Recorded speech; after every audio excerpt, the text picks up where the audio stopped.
Now, before I begin your reading, I need to show you to tell you at the beginning that if this does not resonate with you, it is not for you. So there's so many different readings out there. As an oracle, you can go to them, and if this resonates with you, stay with me.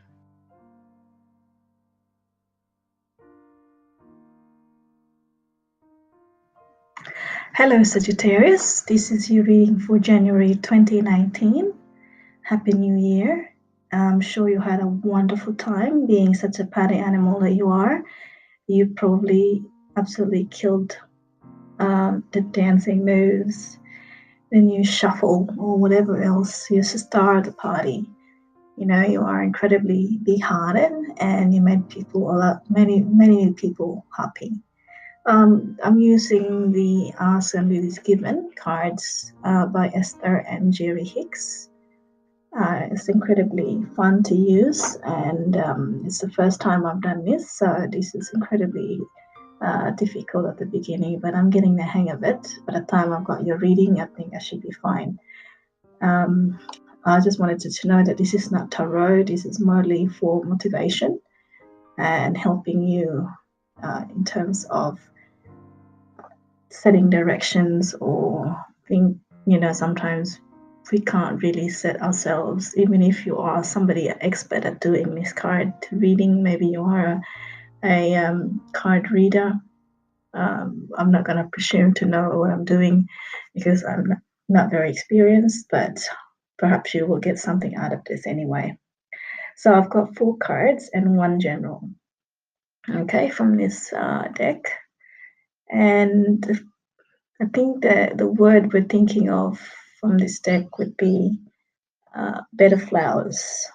Okay, so you are lying on a bed of flowers.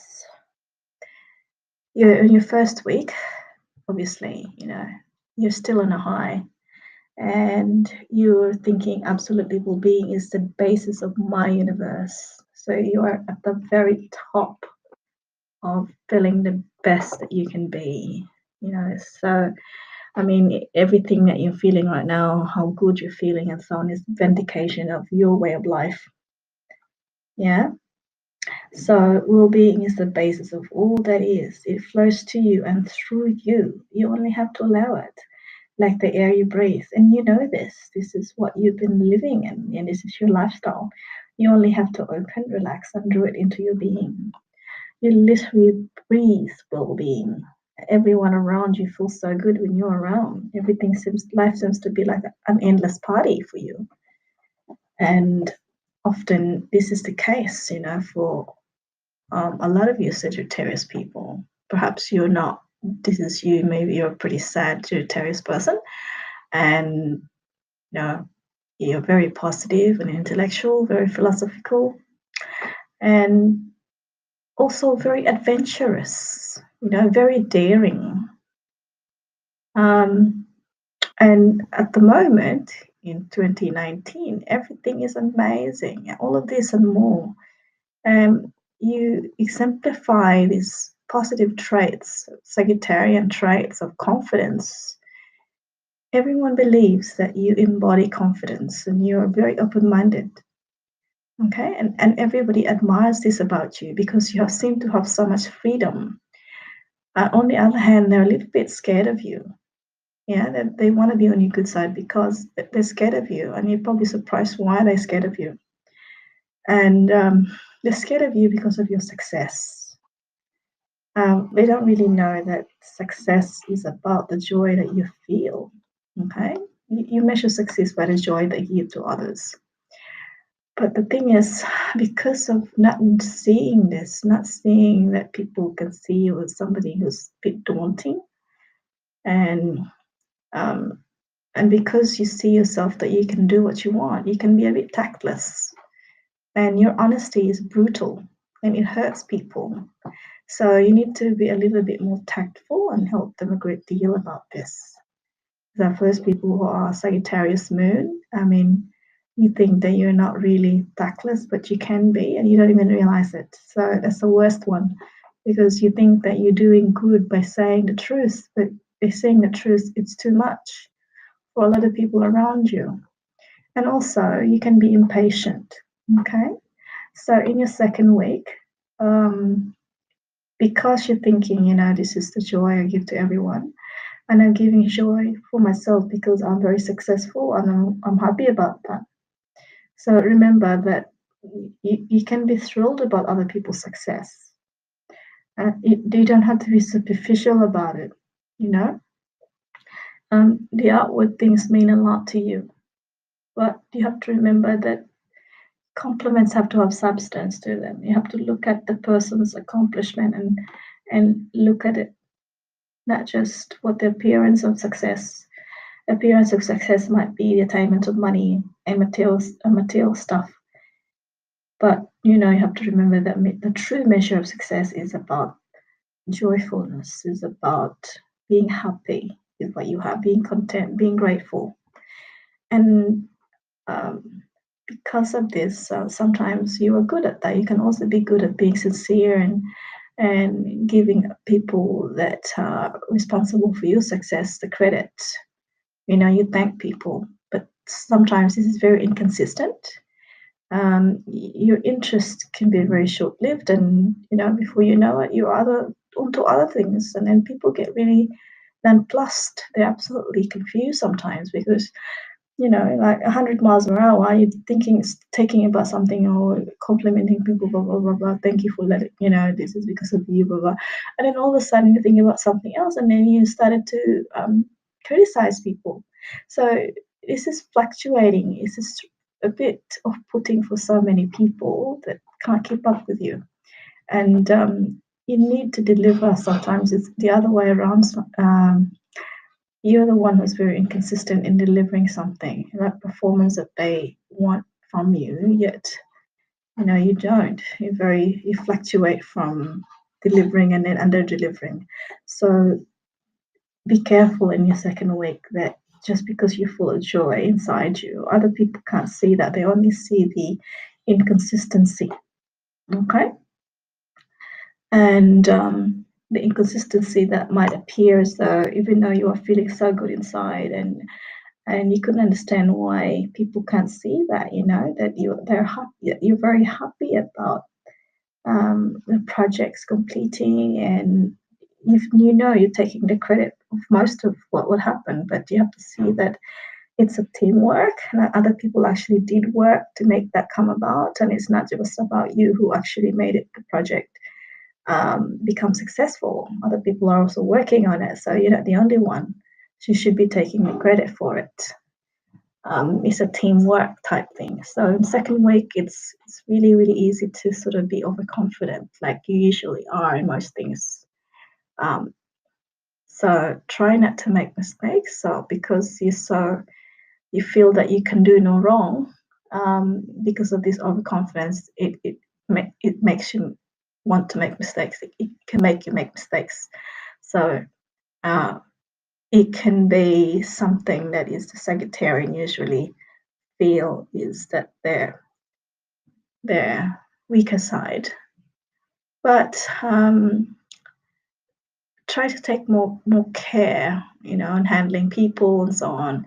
Try not to be too careless in your approach, and you don't want to attract criticism because you're so good at what you do, being adventurous. That's your strength.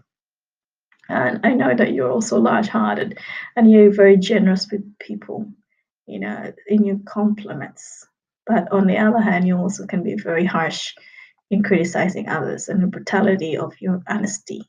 And so I'm just saying not to be honest and lie to people, but just tone it down. Tone it down. Yes, I know. So in your third week, again, it says all that is benefiting from my existence. Yeah, so this card says that no matter what caused your unique point of view to come about, it has come about. So you do exist, you are thinking, you are perceiving, you are asking, and you are being answered. And this is sort of person you are. You're quite confident, incredibly going out of your way to help others. And in on your good times, incredibly always reflective about spiritual matters and exchanging views with people. You're not scared in letting what you're thinking about, because you are telling people about your strong sense of right and wrong. This is this philosophical bent that you actually indeed, there's so many. On the third week, you keep thinking, wow, um, this would not actually be successful without me. And it is true. You're absolutely right. It would not come about. Anything, any project that you're involved in will not be successful without you in it, without your hand in it. But on the other hand, just be balanced about that, Try not to be overconfident about that, because you're not the only one working on that project. And they're actually, you don't have freedom to say that it's due to you that it's all happened, and that's only your point of view, and that everyone's actually benefiting from having you do everything, but that's only the appearance of you all doing everything. There are behind the scenes, there are people that are getting everything done. They do all the things that not as um, glamorous, perhaps. You only appear to do everything, but that's the surface.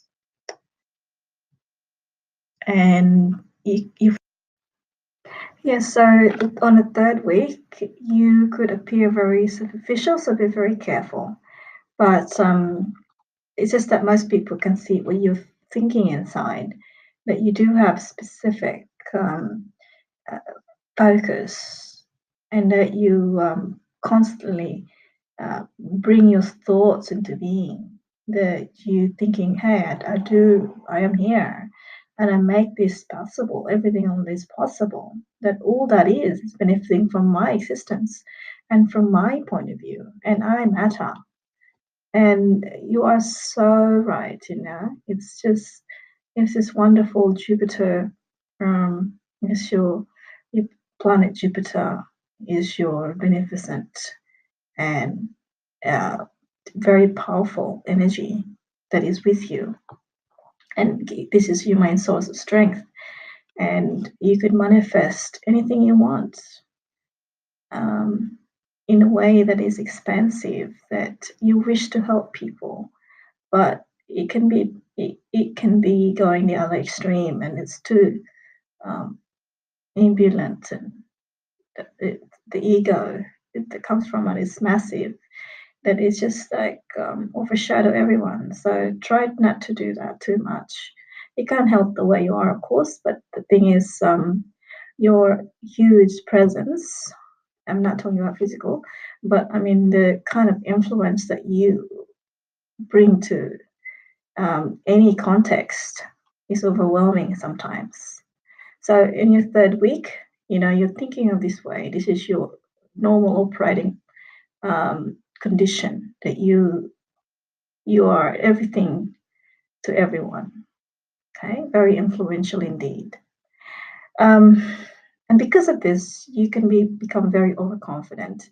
And in the fourth week, the danger is that because this card is reversed, it normally, if it's upright, it would say my emotions are vibrational interpreters. And somehow in the fourth week, your emotions are confused. Okay, it's just a bit of a warning for you that your eyes, your ears, even your nose, tongue, and fingertips are translating vibrations. But for you, this is all confusing because your senses are confusing you. They're not giving the input that you usually did. Often you're confused by all these things. So emotions are confused in some way, and that you're not up to the vibration that you used to be in the first 3 weeks of January. You usually you're very ahead of everybody else, and you can interpret your emotions quite well. So the emotions are barometer of how things are with people around you, and it's hard for you to gauge what people are feeling. So it's hard for you to give the signals yourself, because you don't feel understood. People are almost confused with everything that you do because of the inconsistency, Before you used to be able to live, you live it. You live this position of being able to gauge people's um, zeitgeist almost. This is the spirit of the times. You got your finger on a pulse into things. You got your finger on the pulse of everyone's desires and what they want and so on, what they anticipate from you. But in the fourth week seems to be that you've lost that. You've lost your touch somewhat. So if possibly this card is warning you to remember that your emotions are your interpreters, that you've got to listen to your emotions in some ways. And if you're confused by your emotions, well, then you have to go and pick, what am I feeling right now? You have to be really specific. What is it that you're thinking? Are you jealous, or are you angry, or is it mixed? So perhaps if you could break down the emotions so they're not so complex, right down to the simplest elements, and then you can accept it. Once you accept it, then okay, I'm feeling this way. It's just from your third week, it's almost like it flows to each other. It's a lot of green. So I think it might not be jealous. Yeah, it's a little bit like jealous, but it's mainly envy. Envy. You're almost envious about other people's. You're looking sideways, saying, I'd like that. I would have liked to be that, but I can't. So you're thinking you can't be. So what are you so envious about? Don't be so envious. Don't so be green with envy. These are things that you already have already in yourself. There's no need to be envious about others. Okay? I think that's what this is. So try to regain that sort of lightheartedness and billowy effect. I think it's your tendency to go inside yourself and sort of the shadow side of being cheerful. You got your sadness. Outwardly, you're only very cheerful and so on. So I think it's a good idea to be true to yourself for once in this month of January. And that's the end of your reading. Take care.